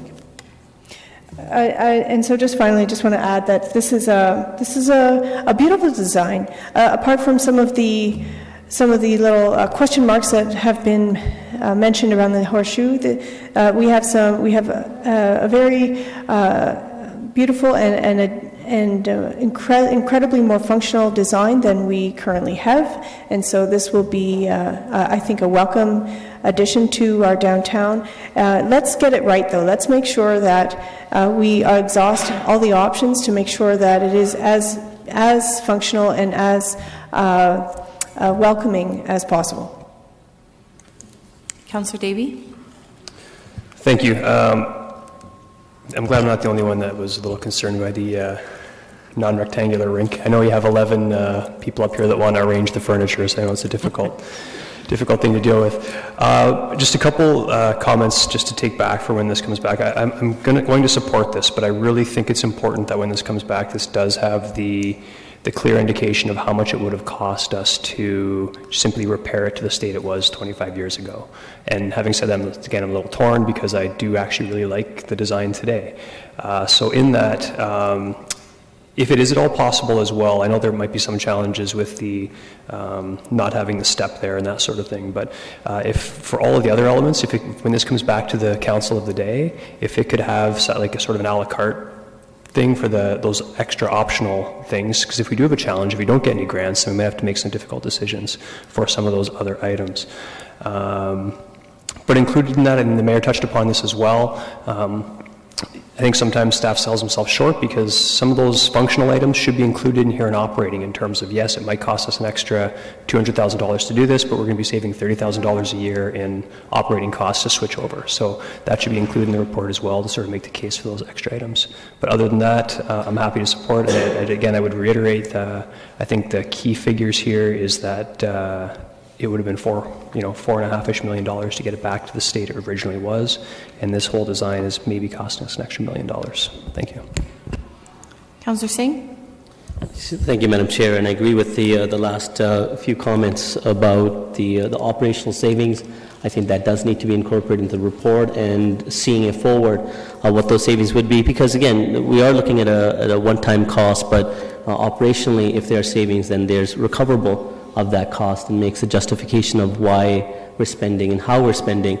I think this is very much of a scenario when you're looking at a household example. You have a roof that leaks, which is unfortunate. You don't have a choice. You have to repair it. Those are costs you're not happy with, but those are costs that you have to bear. And that's why I asked staff what the minimal cost is. And if you look at it, the brunt of it, if not the almost entirety of it, is a cost that we can't avoid, cost that we have to proceed. Otherwise, we will have deteriorating infrastructure that will cost far more. That's what's being proposed here. So that's the thing. Either we fix it now at the cost outline, or we wait longer and longer, and those costs may double over time. So that's being irresponsible to the very taxpayer that we're here to protect. Now, there are increases with the functional design.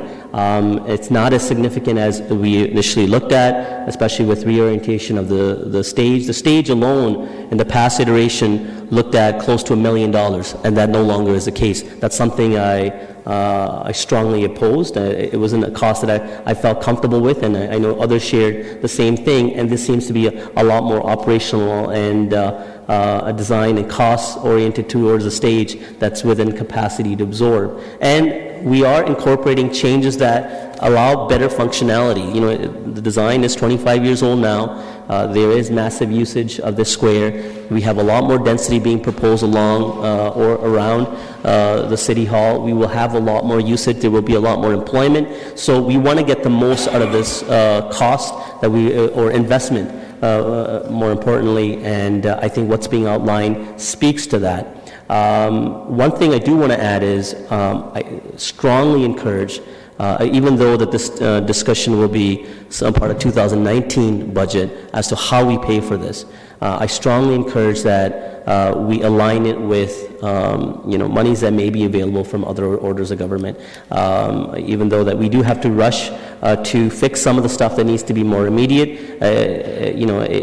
if it means maybe waiting a year or so at least, I would be comfortable as long as we can get some assistance. Even though it's the same pocket of the taxpayer, we're here to represent Kitchener residents on a local government perspective, and in that case, it is our responsibility to make sure that those property taxes are limited to the most. And so I would encourage, going forward, at least we try to do our best effort in working with the federal and provincial government and seeing whatever grants may be available to offset the cost to us. Otherwise, I'm comfortable with the design. I know some suggestions have been made, which I look forward to seeing. I agree with Mayor Venovic of electrical infrastructure that is forward-thinking. There's currently usages there right now that speaks to need, and we should fulfill that now. And again, and that's the optimal word, we should be forward-thinking of our design, not to meet the need now, but to make sure that we're considering 10, 20 years from now what that need could change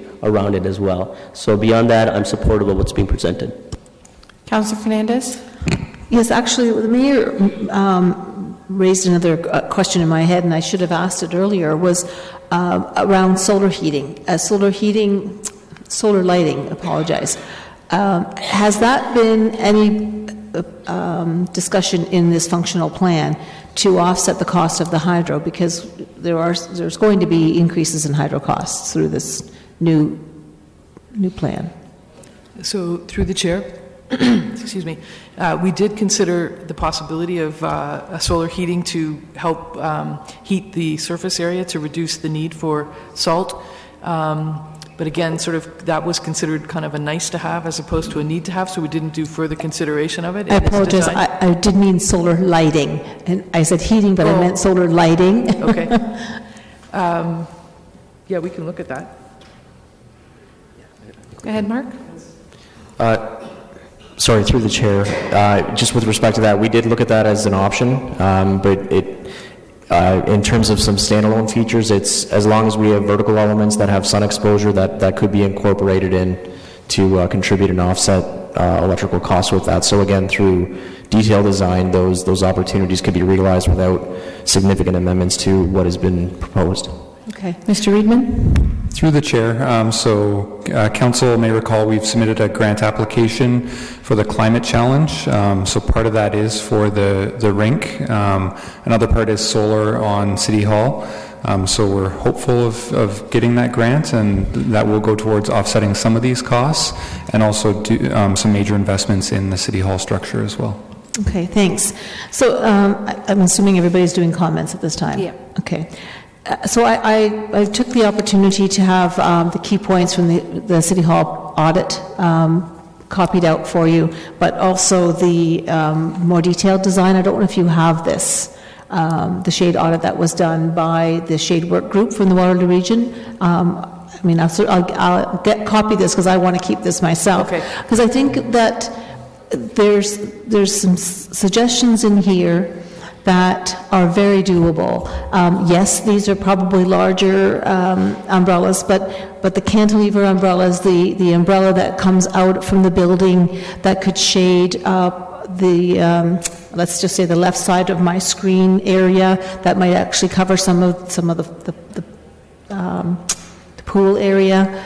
I think these are all important features, but also some kind of greenery. Yes, I know that the trees won't grow in the pots, but something along the front of the street where some natural shade can happen from smaller stature trees.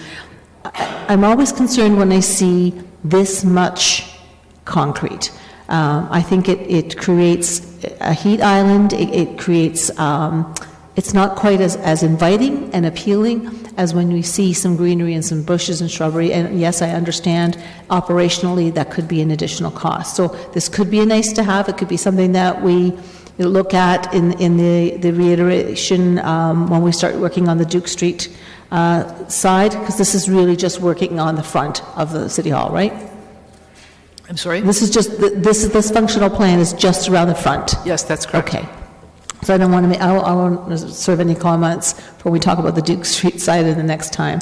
I mean, I love the idea of having some jets. I think that is really, that interplay with water is wonderful for people and kids, and seeing our stage at a definitely a lower level where our people with physical challenges and other challenges will be able to access our stage. There is a huge cost to this, and I'm hoping that we can navigate the cost both through our budget and through some grants as we move forward. Thank you. Councillor Gazzola? Yes, I don't want to disappoint everyone, but at this stage in the game, I'm not going to be supporting the recommendation. Now, the beauty of that is that we're voting on it today, and again, we will vote on it and ratify it at council. It gives me I need to do more homework. There are some parts of this that I would really like to see. They're not what I expected them to be. I fully realize the importance of the square of the piazza. I know how important it is to our community, to our region, and I know that we need something to have something that stands out. But when I really look at this, I still, at this point, I look at a $9 million project, $4.5 million from what I can see, our need, something that we have to do, and the risk is high, and we have 3 to 5 years to do it. The other $4.5 million is nice to have, and when it comes to that part of it, I think we need to have different options, different detail to look at. I don't begrudge the kind of spending. It's a major square piazza in our city, and it needs to be welcoming, and we need to spend money to keep it up. So I can totally support that. But it is a large expenditure, and so we need to have options. Do we do this? Do we do that? And the other thing I had hoped to see, I was here when we built this 25 years ago, and one of the things that I never liked was there was just too much concrete, not enough green, and I was hoping that someday when we did change this, there would be more green. There would be maybe some freestanding trees that we could do that could as I've seen in squares, and I'm not seeing that. But as I said, I gather this is coming back next week. I have an opportunity for a week to do a little more homework on this, and you all have an opportunity to know where I stand and perhaps help me decide where to go in the right direction. Thank you. I think it's just important to note that we did have those options the last time we dealt with it, and this is the direction that we've given to staff to go in. Fair enough. I just wanted to make that clear for everyone that we've had those options, we picked this option, and now we're moving forward with it. Of course, there can still be tweaks, but this is what the direction we gave. Councillor Yunetsky. 44 years ago, 1973, we lost the old piazza, the old square in front of the old city hall when they tore it down with the clock tower. Although the clock tower was saved, the rest of the building was torn down. And for almost 45 to 50 years when that building was built, it served as a square for the public, for the Kitchener residents, along with the cenotaph down the middle. And it was a wonderful gathering place back in the 20s, 30s, 40s, 50s, and 60s. And then when Market Square got built, City Hall got relocated to the Oxley Tower, an office building, and a few other buildings, the Water Commission building as well. Some of you may remember that. But there's no City Hall Square. Absolutely nothing. And I recall in those days, you try to have Oktoberfest, you try to have festivities. I remember Lennox Lewis, when he came in '88 and won the gold medal in the Olympics, we tried to do something in the middle of Frederick Street, and it looked so disappointing. And after that point, that's when we started looking at the City Hall. And I was part of the team of looking at the design, and here we are, 25 years later, trying to improve it. So when we built the City Hall in '73, this reflection pond, the skating rink, the square, the size of it, and the buildings, this was what the public wanted. And it became a gem for the city. In fact, the building in the whole square area ended up receiving an architectural award back at the time. This is the prize of Kitchener. It really is. And now we are trying to upgrade it, improve it, fix the little problems that have come along over the last 20, 25 years, and it costs money. I think what we're coming forward here and what's been designed and shown to us, I think is excellent. I look forward to continuing supporting this. Of course, you got to tweak it, you got to modernize it, improve the technology, the electrical, everything else that goes with it. And of course, underground, some of the infrastructure has to be addressed as well. And of course, there's dollar signs on that. But because of that and those dollar signs, we have to pay for it. Taxpayers got to pay for it. If we can get some grant money and somehow to offset it, that would be wonderful. Very wonderful. I'm prepared to support this. I think we should go forward on it. This is the gem of the city right here. And we got to spend the money to make it look great. And if people come here, after we didn't have anything at Oxley Tower there for 20 years, this has been a wonderful gathering place with all the events, functions, parades, events that have been here. It's been a real gem. So let's move forward. Councillor Ioannidis. Thank you, Chair Galloway Seelock. Yeah, I'll just echo some of the comments that were made around here. I won't go into too much detail.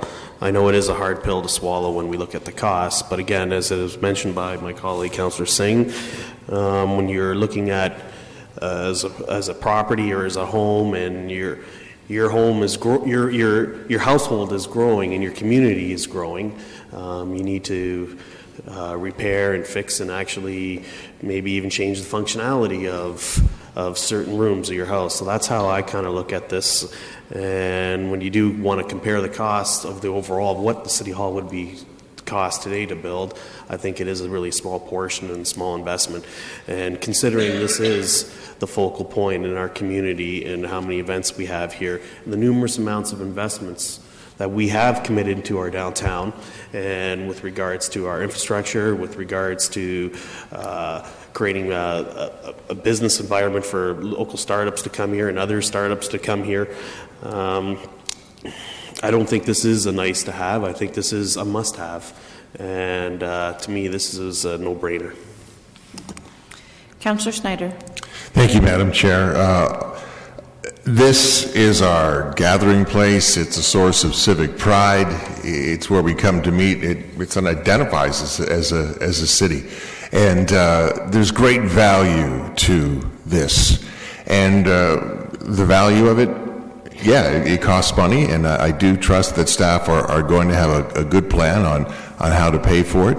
I want to make sure that 25 years down the road, this is still a good, vibrant place, and I think we have to be careful of not cutting costs too much in order to get a smaller price today. It may be some money that we would regret saving 10, 15 years down the road.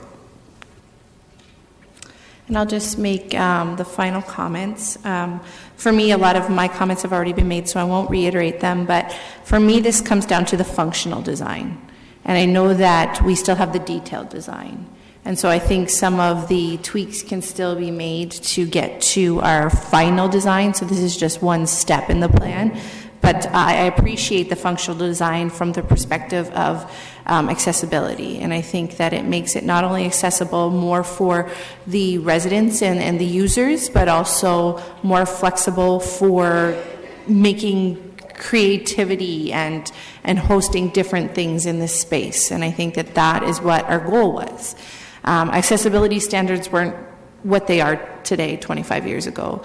And I think that you can see now that that design creates problems for many of our residents, but also for the space itself to try and host certain things. And so I think from a functional design perspective, this is the right way to go, and I look forward to seeing the final design detail, but I'm able to support this today.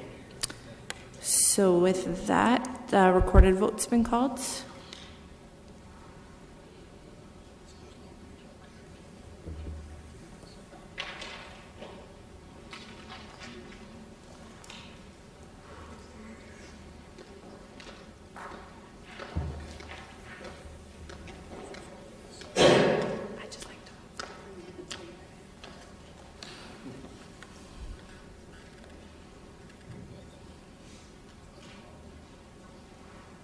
All those in favor? Opposed? One opposed? That carries. So we have deferred the other item. So that is the end of Community Infrastructure Services, and I apologize to everyone because we are running late today, but I think we need a 3-minute break in order to switch over to the next committee, and then we'll get it started. Is that okay, Councillor Singh? Let's do it for 5 minutes. So 5 minutes? Time to 5 stretch. minutes.